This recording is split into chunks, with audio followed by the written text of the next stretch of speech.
Hi, this is Greg Kilstrom. Welcome to the Agile World podcast, where we discuss customer experience, employee experience, and transformation in an agile age. The Agile World podcast is brought to you by TEKsystems, an industry leader in full-stack technology services, talent services, and real-world application. For more information, go to TEKsystems.com. To read more about the topics discussed on this show, you can go to my website at theagile.world and read my latest articles or get a copy of my latest book, The Center of Experience, a blueprint for creating an experience-led organization, now available on Amazon and other retailers. My name is Greg Kilstrom, and I'm the host of the Agile World podcast. Today we're going to talk about the importance of values and culture in the employee experience. As companies continue to compete for both talent and customers, experience becomes a point of differentiation. And brands that don't put their employees first will not be as competitive in a marketplace driven by experience. I believe that Marriott International is one of those companies that puts its employees first and understands the importance of both employee and customer experience.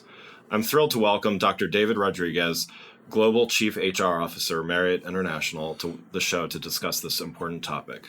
First, why don't you tell me a little bit about your background and what you do at Marriott International? Sure, Greg, and it's great to join you today. I've been at Marriott since 1998, but going back, I was born to immigrants from Puerto Rico, recent immigrants from Puerto Rico, and grew up in New York. And I've always been kind of fortunate to be surrounded by caring people and mentors. I went to New York University, and one of those mentors happened to be one of the pioneers in industrial organizational psychology. I went on to study with him to earn my doctorate degree in that field.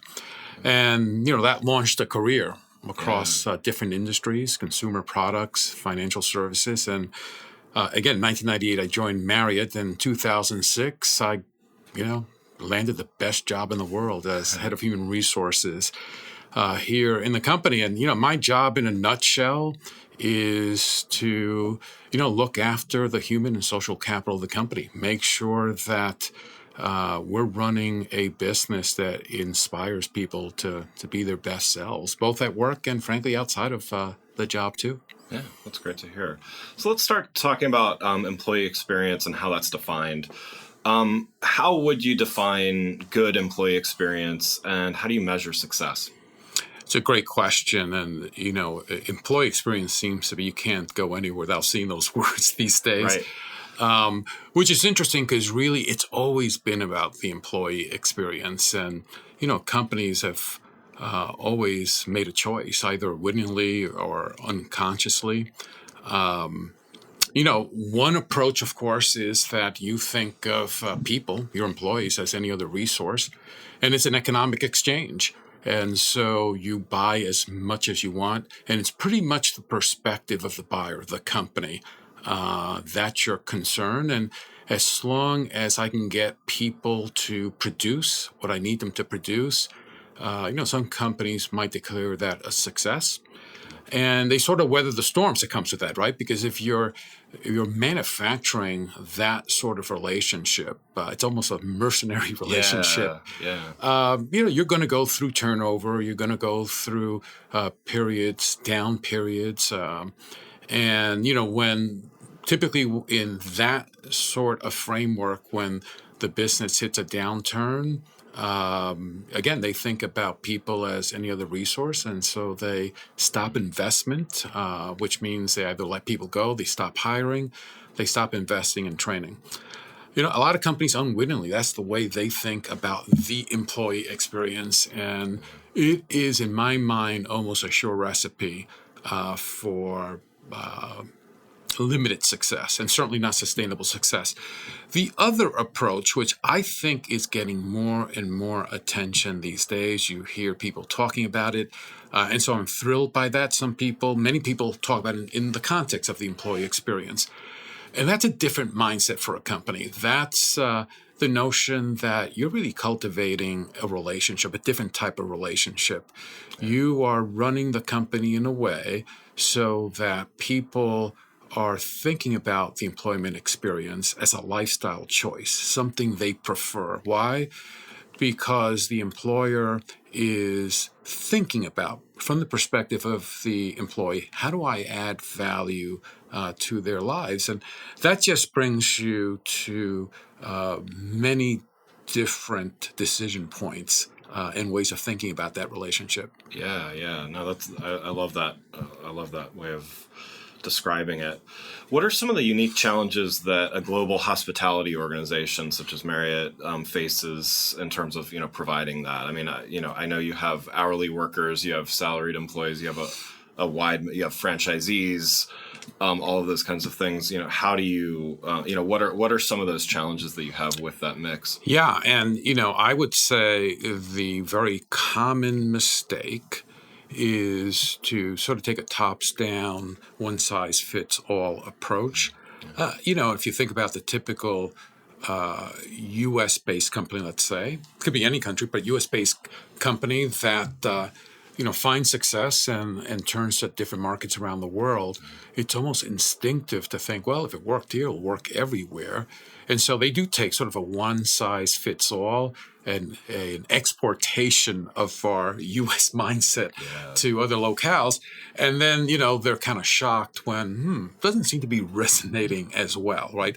So I think it is so important that, again, you start with, the human being in mind. And our approach at Marriott has always been, what are the things that are universal and timeless across geographies, across cultures, and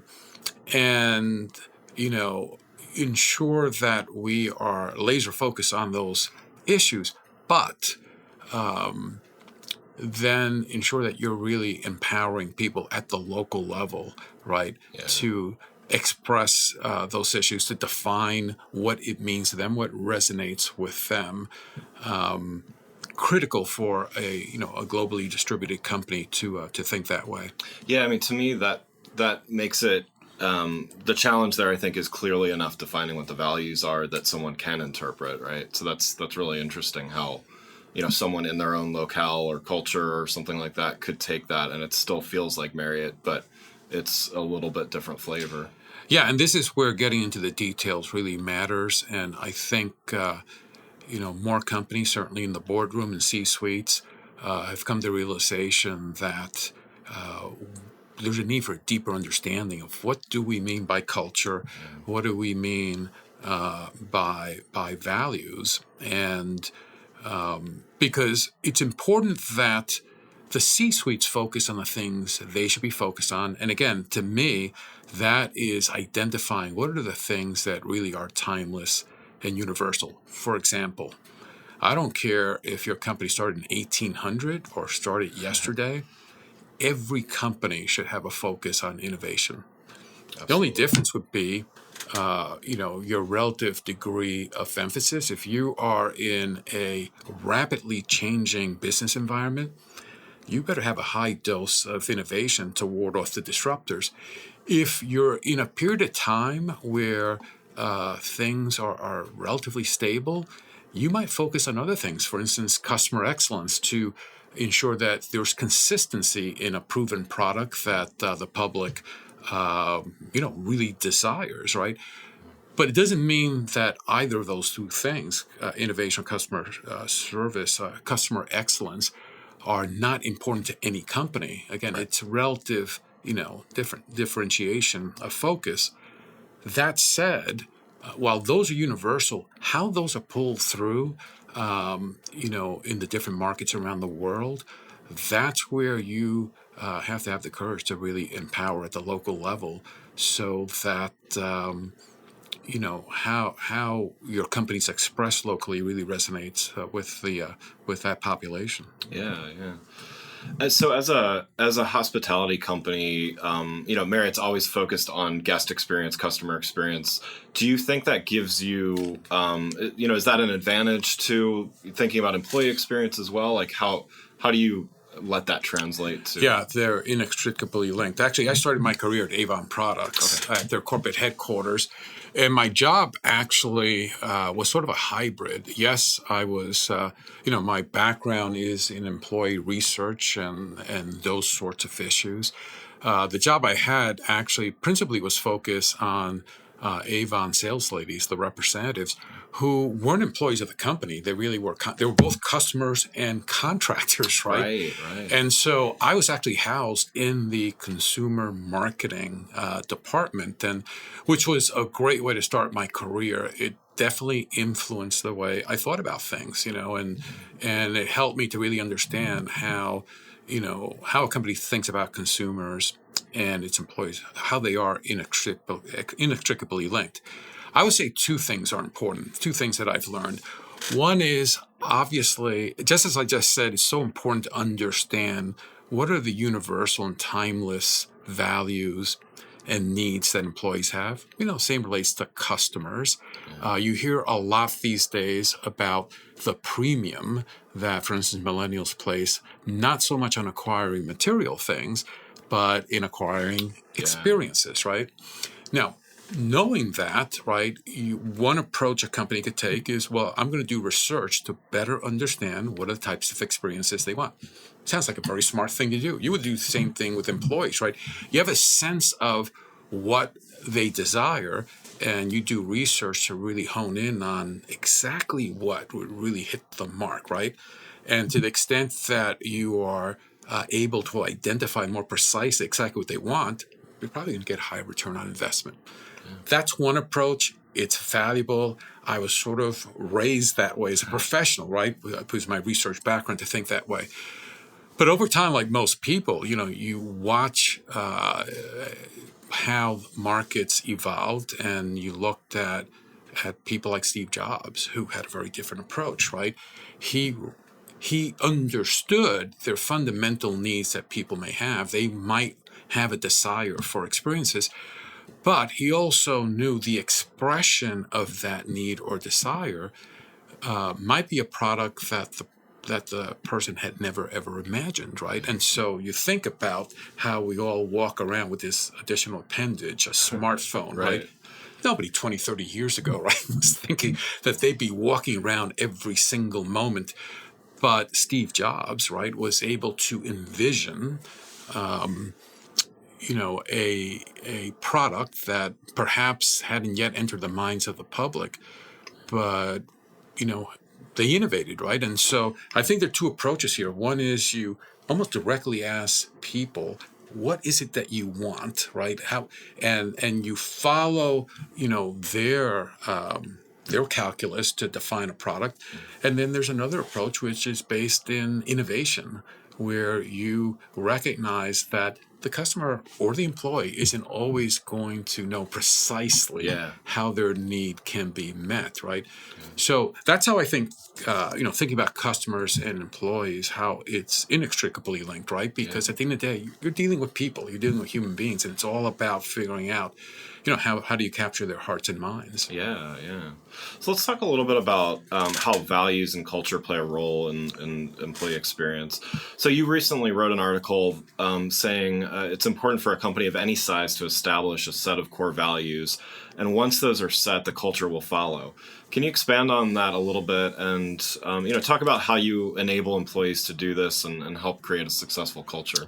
Yeah, as I mentioned before, I'm a big believer in core values. You can have core business values, which is principally what you're asking me about. You could have core human values, which I sort of talked about before. There are fundamental needs that every human being, would have. I think it's important for a company to embrace core values. And again, my perspective on this is that the set of core values that propels a business to sustainable success, right? Not momentary, but success over time. That there really is a set of values, of core values, and there are no differences between companies. The core values that pertain to a successful company, would apply to any industry, any company. The differences between companies reflect a couple of things. One is, and I think this will change, it is changing rapidly, actually. There are companies that sort of say, that's soft stuff. I'm just going to, we're just going to pay attention to our financial numbers and projections and sort of manage the company that way. I think there's an increasing recognition that, you need to attend to these other issues. And companies are facing a lot of pressure from investors and other entities, the whole ESG movement, right? That it's not just about the financial output of your company. It's a broader set of outputs that you should be providing to society. And so I think there's growing recognition that boards and the C-suite have to be more knowledgeable about, what is culture? And culture is defined by core values. And so the differences between companies on culture and core values is frankly either they're not sophisticated about it, and as I said, they're being forced to become more sophisticated, or they're making choices. And hopefully those choices are based on their business context. In other words, like I said earlier, if you're facing a very disruptive environment, you're probably going to want to put more emphasis on innovation. But it doesn't mean that another core value like acting with integrity is not important. It's just that you find in that moment you need to really emphasize, to your organization, let's really think about how we're pulling through innovation, in the company.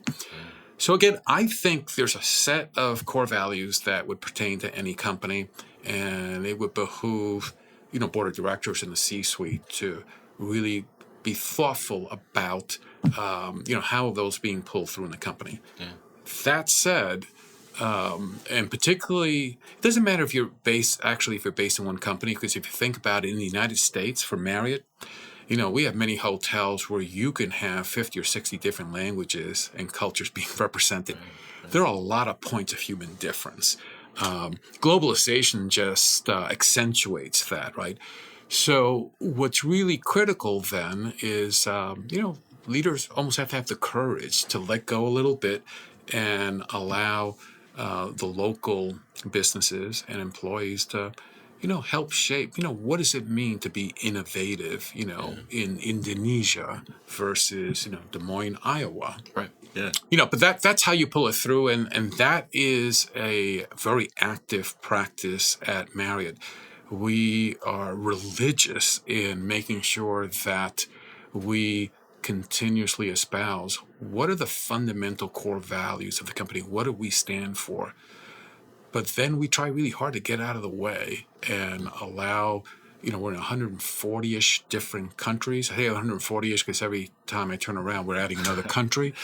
But, letting the local environments find a way to get people fired up about, we have 5 core values that we really emphasize. Acting with integrity. How do you want to promote that in the local environment in a way that really grabs people's hearts and minds? A core value around putting people first in every business decision. And again, in the local environments, really having people be thoughtful about how do we best express that, what would resonate, not just with our employees, but, in the community and, with the public at large. Yeah. So then how is success measured then with culture? I mean, is there a quantitative, how are you determining that you're moving the needle? That's a great question.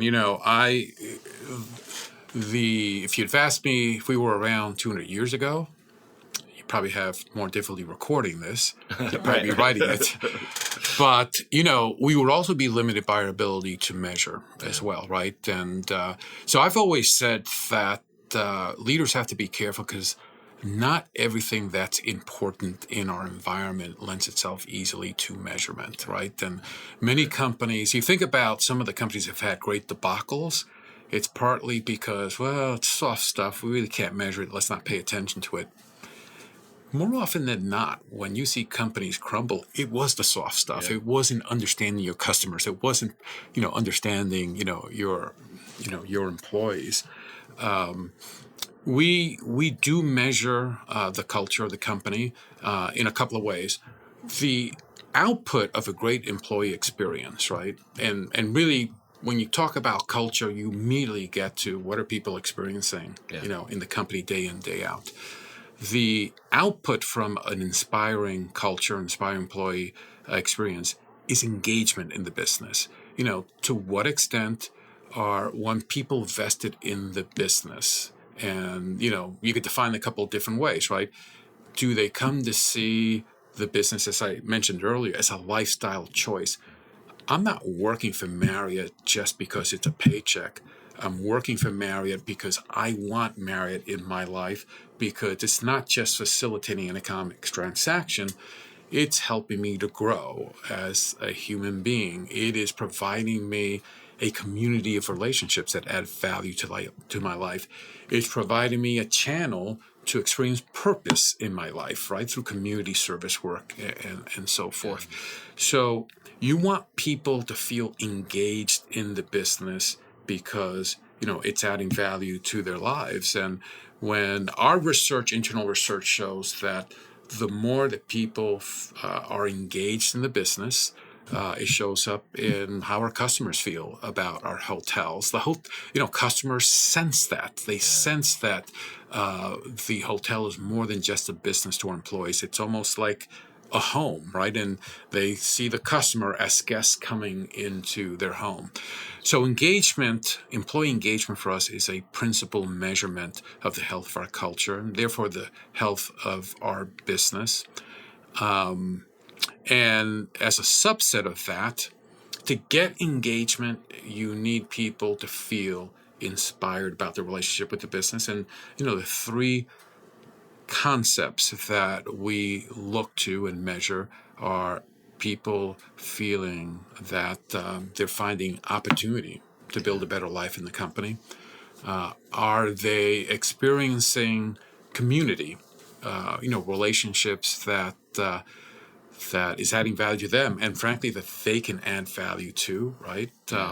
And lastly, as I mentioned, this notion of purpose, and particularly, I was going to say later in life, but you find that millennials and actually the emerging Gen Z population, they put a lot of emphasis actually on their connectedness to the rest of the world, and how do they fit in, and are the footsteps that they're leaving behind, are they footsteps that they can be proud of, and is there a sort of a personal legacy that they can be proud about? Yeah, I mean, a lot of that stuff it's more intrinsic motivation versus extrinsic, right? So, we talk about that a lot. As far as, I mean, obviously everyone needs a salary. They need to feel comfortable, and bonuses and things like that work well. But, you mentioned intrinsic motivators like purpose and values and things like that. That is becoming, I agree with you. It's always been important, but it seems like it's becoming increasingly important with younger generations, as well as really just when there's more competition for jobs, right? No, it's a great point. You see these days more and more research about the trade-offs that millennials will make against pay versus other things that are important to them. And so, I think there's a very clear-cut recipe there for companies. And you just mentioned, you've got to get the basics right? The things that are more extrinsic. At the end of the day, people do need to feed themselves and their families. They want to work in safe and clean working conditions. If, as an employer, you're focused just on those bare minimums, you might be able to sort of get by for a while, particularly if you use incentives to really, push extrinsic motivation and focus it for a time. But interestingly, you're almost, in a sense, ensuring your long-term failure, because you are training your employees to think of you, right, as just an economic exchange. And so, again, this usually shows up when there's a market downturn, and all of a sudden, well, we can't afford to pay incentives. Well, you've conditioned your employees to feel good about you at the point where you're feeding them, just the economics. So to me, that is a baseline. And the mark of a really great employer, by the way, is in the downturns. At Marriott, I remember walking into the boardroom here around 2008 and, during the Great Recession, as they called it, and business volume was down, across industries. And a lot of hourly employees in the United States were losing their health care insurance because they were working fewer hours and were no longer qualifying.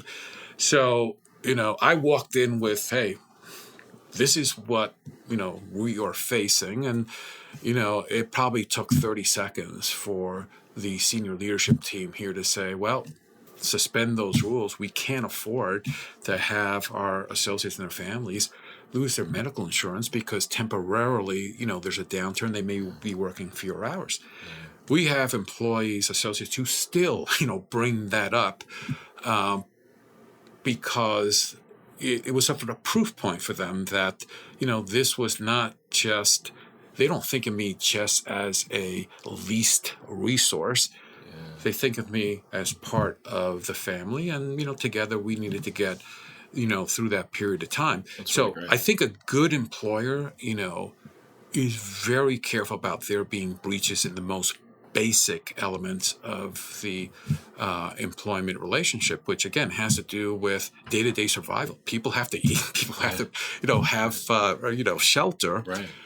But if you're going to be a world-class employer, right, you ensure that that the basics are always in place. And now you're thinking about, how do I add value to people's lives? And, there are many different theories of human well-being out there. We looked at it, we distilled it down to what we thought could be digestible and captured the idea. And again, it got to opportunity, community, and purpose. Interestingly, another large employer, I'm not going to mention their name, globally distributed, did a study in 2017, I believe, sort of asking the question, what do employees really want? And so they did this across thousands of employees across these different countries of the world. They came up with 3 concepts. Interestingly, the first one they called career, which is sort of a narrower version of opportunity. Yeah. The second one, fascinatingly, was the same term, community, so all about relationships. Yeah. And the third one was cause, which is just another way of saying purpose. Yeah. So we were delighted to see that because we had done our homework and looked at research over the last 30 and 40 years that really said, what do human beings fundamentally want in their lives? But it was great to see, another large employer sort of, do some contemporary research and find, same exact issues. Yeah. Nice. That's great. So let's switch gears a little bit and talk about the role of technology and employee experience. What do you see as technology's role? I mean, we've spent a lot of time talking about some of the culture and all of those things. What do you see as its role in building that workforce of tomorrow? Yeah, it's fascinating. These are fascinating times because the technology is moving faster than society's governance around it, right? Yeah. And we're being overwhelmed. And, things like facial recognition, you see that in the news every day. I mean, everybody rightfully is scared to death about what that means. And is it George Orwell in 1984, coming to roost, right? But, fundamentally, to me, the most important issues as it relates to technology today for me relate both actually to customers and employees, right? Technology can help you to perform a task. It can help you learn to perform future tasks. So to me, it's about quote unquote performance support, task support, and learning. And that applies both to customers and to employees. Interestingly, as you travel, I'm sure you've, like everybody else, has had that experience of being stuck on that tarmac for 6 hours and they just don't let you take off. You finally take off, you get to your destination, you walk into that hotel, you are bone weary. The last thing you want is probably a lot of human interaction. Right. What you really desire is, can I get to my bed in as few notes, a few steps as possible, right? So if you think about that and think of a hotel in the luxury space, right? If you thought about that traditionally, you probably would be doing the wrong thing. You'd have sort of a mass of people, Whereas, clearly what that customer wants, and certainly I've been in this position, so I know firsthand, is you want technology to empower you to customize that customer experience, right? Same applies for employee experience, customer experience. And so you would opt, as we are enabling customers to do, to be able to check in online, to pick up your mobile key, to know exactly which room. Over time, you'll be able to select exactly what type of room and where. You go into your room. In fact, before you arrived there, you were hungry. You've already ordered your food. Hopefully, it's there when you arrive. I'm a huge fan of the mobile key, by the way. So No, I'm all over full disclosure, it. I'm a Titanium Elite member. Oh, well, we thank you for that. But to me, this is the big promise of technology, right? It's enabling people to personalize their experience. Applies to customers, applies to employees, particularly in the space of, well, take the other side, right? You've had a wonderful flight. In fact, you are refreshed, you're energetic, you want to talk. In fact, you're talking to the Uber driver and everybody in between, right? You get to the hotel and, here is an employee who, enabled through technology, knows that you're titanium, knows your preferences, knows what you look like, because remembers you from the last day. They come up and they say, "Hey, Greg, I got this all set up as I thought you might want." And you say, "Wow, that's exactly what I was thinking about," right? So it is about performance support, whether you're on the customer side or the employee side. And it is about learning. If you're on the customer side, right, technology enables you to, ahead of time, what are the real hot spots I want to hit in this town? And, what are the secrets I need to know to really maximize that? And like I just said, if you're on the employee side, it's, how do I wow that customer, right? And how can I do that in real time? So that's what we are focused on. It is providing more and better access to our associates for learning and development on their time and on mobile devices in the languages that they most prefer. And, getting them excited over time by how they'll be empowered to better support each other and their customers. That's great. Well, so one last question before we wrap up. So you were instrumental in setting up Marriott's TakeCare program that supports environments that support employee well-being, and it appears to be enjoying tremendous success.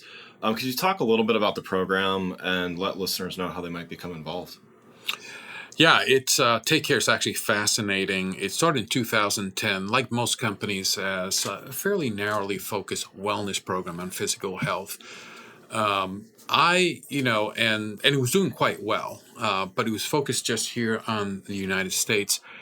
I actually personally was diagnosed with leukemia in 2014, and so I had a lot of time in my prison cell, my hospital room, by myself for a long time because my immune system was completely compromised, and other than my wife, very few people actually got to see me. Well, the only part of the outside world I got to see for a long time was, through the window of my hospital room. And of course, the wonderful nurses and doctors that would come in. But it gave me a lot of time to think, and I did a lot of reading.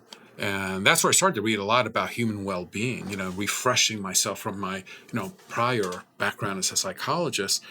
And, when I came back, I was sort of like on fire, right? It's like we have this hidden gem here. How do we think about it differently, right? And, it started with, can we be more holistic, right, in how we think about human well-being? It's not just, eat an apple a day or, run a few, jog a few miles. It's about, how people can learn, right? And, how people can experience other things in their lives that lead to happier, more fulfilled lives. It led to then thinking about, well, aren't we in essence talking about the employee experience at Marriott and about culture? And so a whole host of folks here, work together to continue to evolve. What could this thing be? And as we introduced it, an interesting thing happened, and this was our biggest learning, I think. Certainly the typical corporate mentality is you build a program and you have different features and you're rolling it out. Well, we rolled out the concept of holistic, well-being, and yes, some support programs, but we started to find that around the world, our own associates were grabbing it and taking it in different directions, and we finally realized we have a cultural movement on our hands.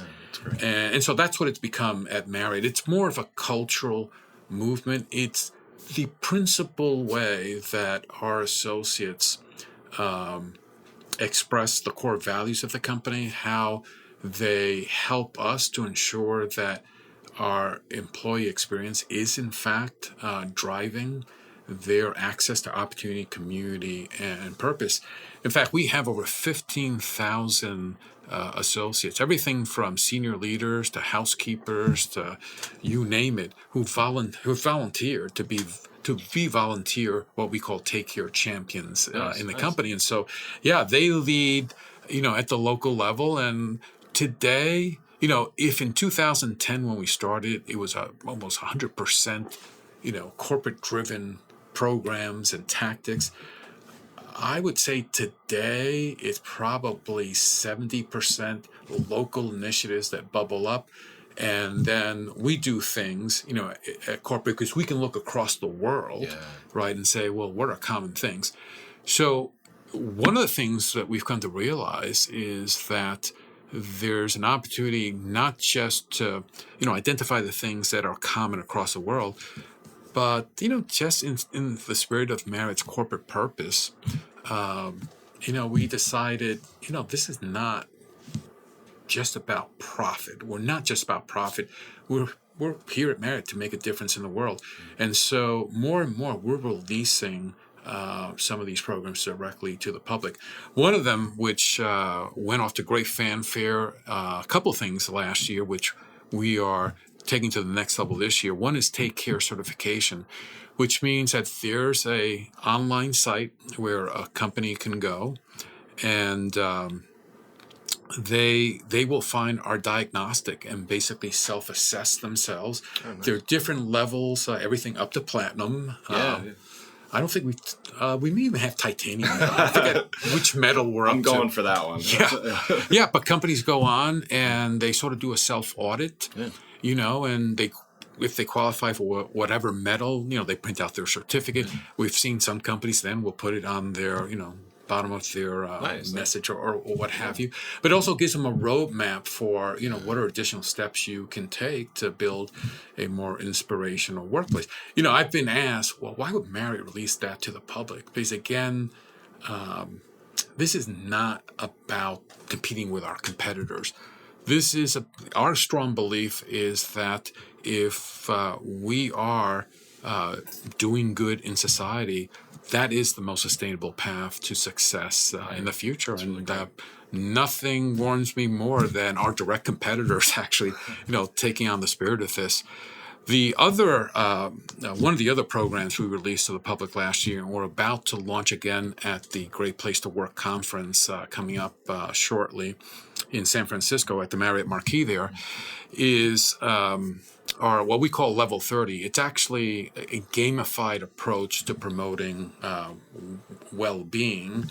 And so, it's an app and people download it. We had more than 125,000 people, not just employees, but the public, downloaded and, our first sort of beta version. And so we have, Generation 2 coming out in a couple of weeks. And, we'll be sending them certainly to titanium customers like you. And so it's a competition. And, we've built in a feature where, Marriott will be making donations to charities based on participation that people have. And we also plan to award rewards points. There'll be a raffle for, people who really get into the app and do a lot of stuff with it. So it'll be a lot of fun. Nice. Well, David, thanks so much for joining the show. For those listening, what's the best way for them to keep up with what you're doing?